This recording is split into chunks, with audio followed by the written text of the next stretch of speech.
So in early September I thought we might just have a look at the Lapagerias which have just come out into flower.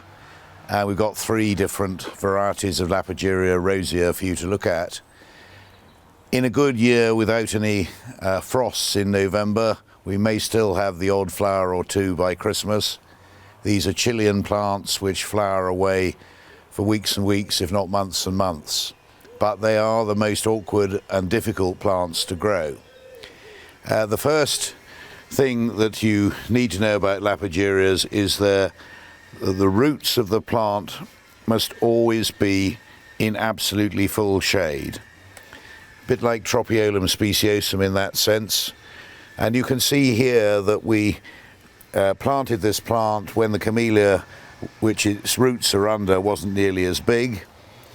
And the thing with Lapagerias is, as you can see, as we look up, way up the wall, they're the most scruffy plant. The foliage is scruffy, and a slug and a snail nibble a bit here and there, and you get a bit of dead wood. And that's simply the way they grow. You have to put up with it. Every year you will see that your Lapageria puts up from ground level 1 outstanding new shoot. And we've got a couple of shoots which appeared here late last year or early this year, right from ground level. The older shoots which are dying off go up the other way. These have got rather lusher foliage and rather more flowers, and that's what Lapagerias do. And one of the reasons they look scruffy is that every so often you get these dramatic new bits of growth while the rest of it looks decidedly tired. Now this is Lapageria rosea Picotee, and if we look closely at this one individual flower, you can see how gorgeously it's marked with little flecks and dots of darker pink or even red with a slightly pale, not quite white surrounding. And you can see the anthers and stamens up through the middle. And this is a very rare form of Lapageria. And sometimes, as we find this year, the flowers appear in clusters, so they will take some time to all come out. And if we look up the wall, you can see how there are flowers at different stages, dotted about in a rather random and haphazard way. If you're going to grow a Lapageria in a greenhouse, you must make sure the roots are in the shade, and you must expect that it's going to look pretty scruffy for most of the year until the flowers come in September, and then all is forgiven. So here we've got the more conventional Lapageria rosea, which is flowering particularly well. I'd wondered after the drought this summer, which this plant really didn't enjoy, whether it would flower, but it has. You see it's a single colour, a slight flecking inside the trumpet, but basically it's a pink colour. And again you see the a single stem climbing up with the help of some wires and a few large bamboo canes. And as this tendril will die off probably next year, and a new one will appear from the base. And as you can see down here, the base of the plant is in complete shade.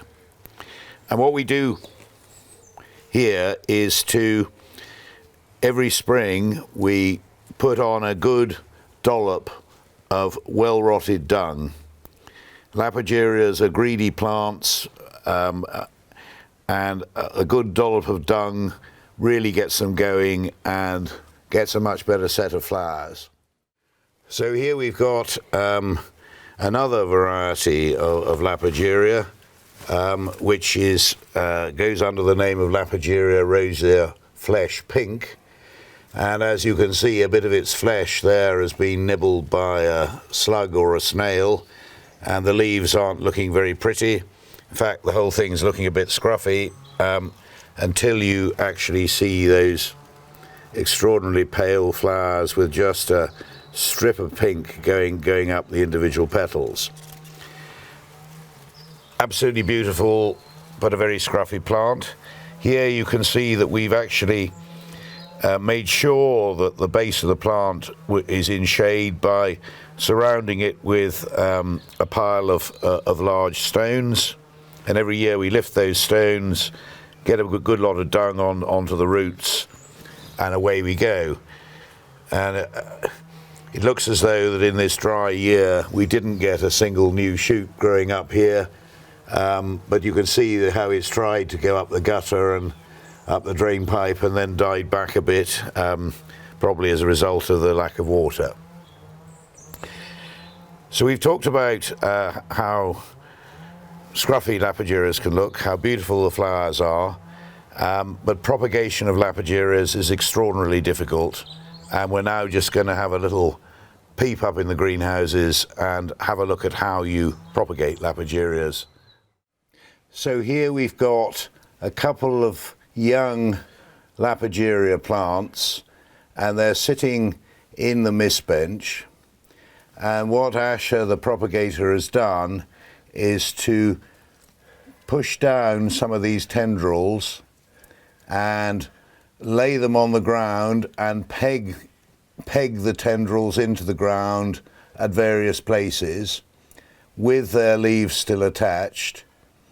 And it takes a very long time, but as you can see, the leaves haven't died, and they're no longer, we've cut them off from the small plants, so they're clearly starting to root in this vermiculite.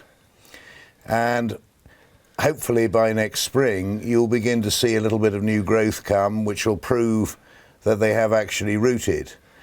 There's bottom heat which is coming up through this propagation bench, and hopefully that and the dampness is assisting the root growth for these Lapagerias.